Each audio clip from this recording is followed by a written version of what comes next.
Bapak Ibu dan Saudara yang terkasih di dalam Tuhan, hari ini kita juga merayakan Jumat Agung, walaupun kita masih beribadah di rumah kita masing-masing. Kalau Jumat Agung itu biasanya kita akan teringat dengan salib, saudara-saudara. Santa Teresia dari Kalkuta pernah berkata begini, ketika kita memandang kayu salib, kita memahami keagungan kasih-Nya. Ketika kita melihat palungan, kita memahami kelembutan kasih-Nya bagimu dan bagiku, bagi keluargamu dan setiap keluarga. Nah, pertanyaannya Bapak Ibu dan Saudara, dari apa yang dikatakan oleh Santa Teresia tadi, apa yang Bapak Ibu rasakan ketika melihat salib yang di samping atau belakang saya ini? Ayo sekarang coba diperhatikan, apa yang Bapak Ibu rasakan? Tentu jawabannya akan sangat beragam. Ada yang biasa saja, orang ngaruh karena sudah biasa melihat salib, atau ada juga yang berkata, hatiku bergetar, apalagi ketika Jumat Agung. Ada juga Bapak Ibu dan Saudara yang kadang kalau melihat salib itu bisa merinding, dan masih banyak lagi yang dapat dirasakan oleh orang-orang. Responnya akan sangat beragam. Saking beragamnya kita ini sampai lupa rasanya atau merasakan untuk menghayati kisah di balik salib ini.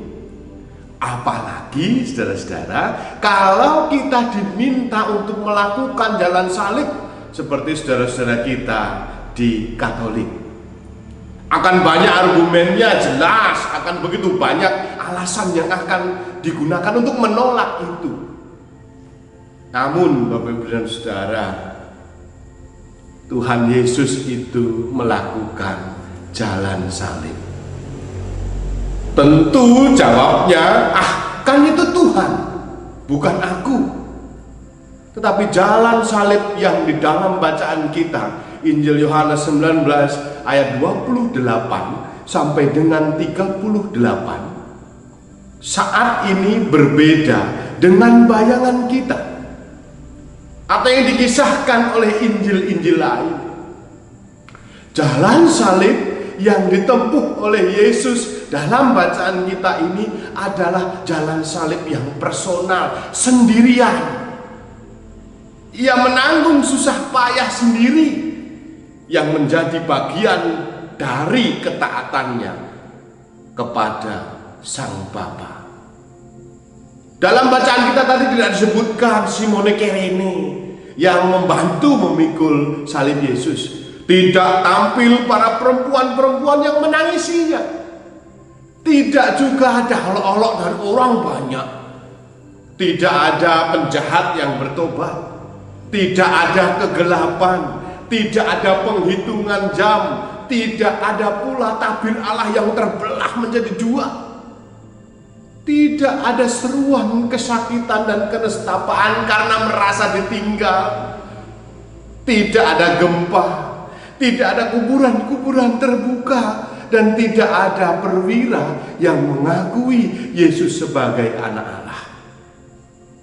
Dalam bacaan kita hari ini, Jumat Agung tahun ini, tidak ada juga Yesus yang ditelentangkan lalu dipaku tangan dan kakinya. Yang kita tahu saudara-saudara, bahwa Yesus dipaku di kayu salib hanya kisah dari penampakannya kepada Thomas di Injil Yohanes, ketika Yesus meminta Thomas menunjukkan jari pada bekas luka di tangan dan di lambungnya. Kengerian-kengerian itu beda sekali dengan apa yang kita temukan di dalam 3 Injil lain, atau juga dalam film The Passion of Christ karya Mel Gibson. Bapak Ibu dan Saudara, itulah istimewanya bacaan kita hari ini. Karena hanya di dalam bacaan kita hari ini juga kita bisa tahu bahwa Pilatus memerintahkan untuk menuliskan tulisan yang ditempatkan di salib Yesus. Juga Hanya di dalam bacaan kita hari ini kita menemukan tulisan yang sangat lengkap. Yesus orang Nazaret, raja orang Yahudi, dalam 3 bahasa, Ibrani, Latin, dan Yunani. Ibrani pada waktu itu Bapak dan Saudara adalah bahasa sehari-hari, basa Jawa kalau kita di Jenan bagi orang-orang Yahudi. Lalu bahasa Latin itu bahasa resmi pemerintahan Romawi, bahasa Indonesia kalau di kita. Dan bahasa Yunani itu adalah bahasa lintas bangsa, antar bangsa, antara orang Yahudi dan orang di luar Yahudi. Semua orang pada waktu itu, semua kalangan tahu dan mengerti apa yang tertulis dalam salibnya Tuhan Yesus pada waktu itu. Dan dalam pemahaman saya ini adalah fakta, bukti nyata kemahakuasaan dan kemaharajaan yang sangat universal di dalam diri Tuhan Yesus. Bahwa di dalam salib Yesus itu bisa meruntuhkan banyak perbedaan. Di dalam salib Yesus itu bisa memperbaharui hidup sehingga semua orang bisa memahami tulisannya, memahami hidup dan karya Yesus. Bapak, Ibu, dan saudara-saudara yang terkasih, Yesus memang tersalib, Yesus menderita bagi kita.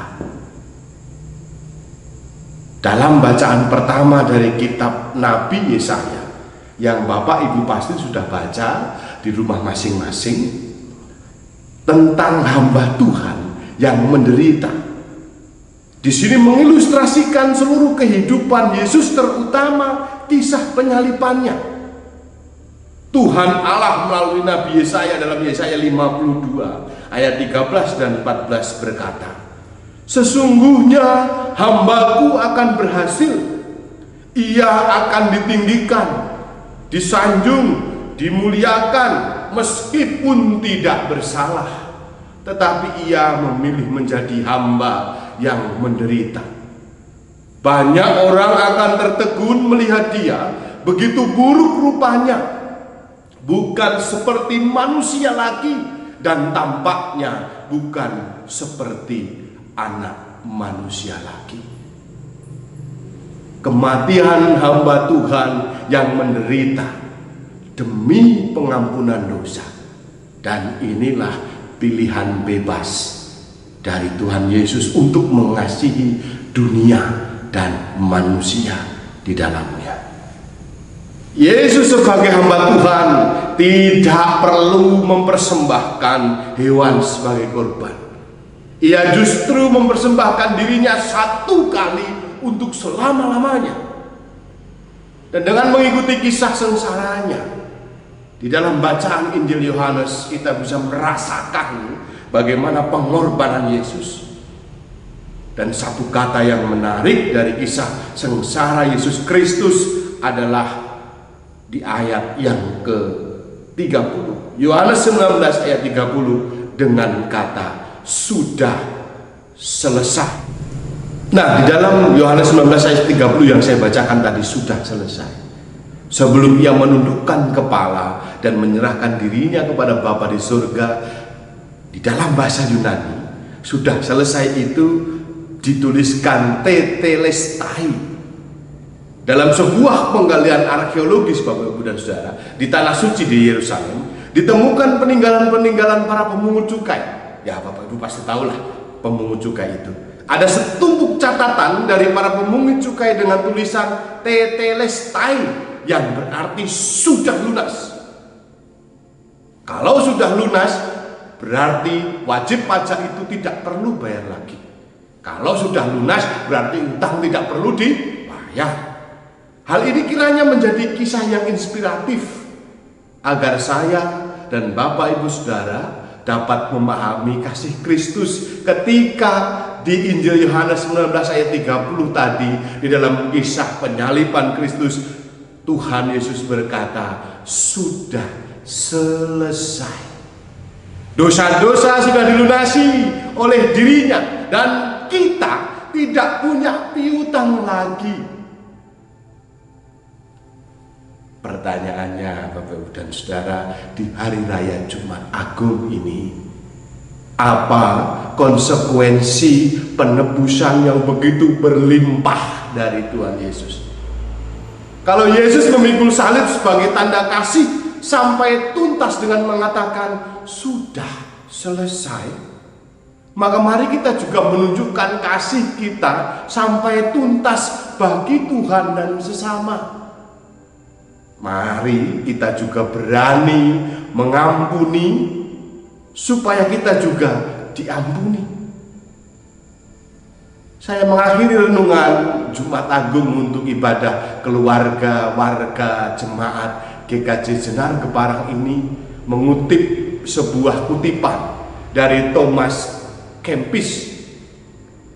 Jika engkau memanggul salibmu dengan sukacita, maka salibmu akan memanggulmu. Ya, mari bersama-sama kita memanggul salib kita dengan bahagia. Walaupun saya tahu di tengah situasi penyebaran virus corona yang sudah sangat besar di negara kita ini, dan di tengah-tengah aktivitas pekerjaan kita yang dibatasi, di tengah susahnya mencari uang bagi kita yang bekerja di jalanan, di sawah, dan seterusnya. Namun yakinlah, salib Yesus bisa mengubah banyak hal di dalam hidupku, di dalam hidupmu, di dalam hidup kita, di dalam hidup dunia, di dalam hidup kita sehari-hari. Karena dengan keyakinan dan iman, kita pasti diubah karena pengorbanan Kristus di kayu salib. Selamat menghayati Jumat Agung bagi saudara-saudara dan keluarga. Tuhan Yesus memberkati kita semua.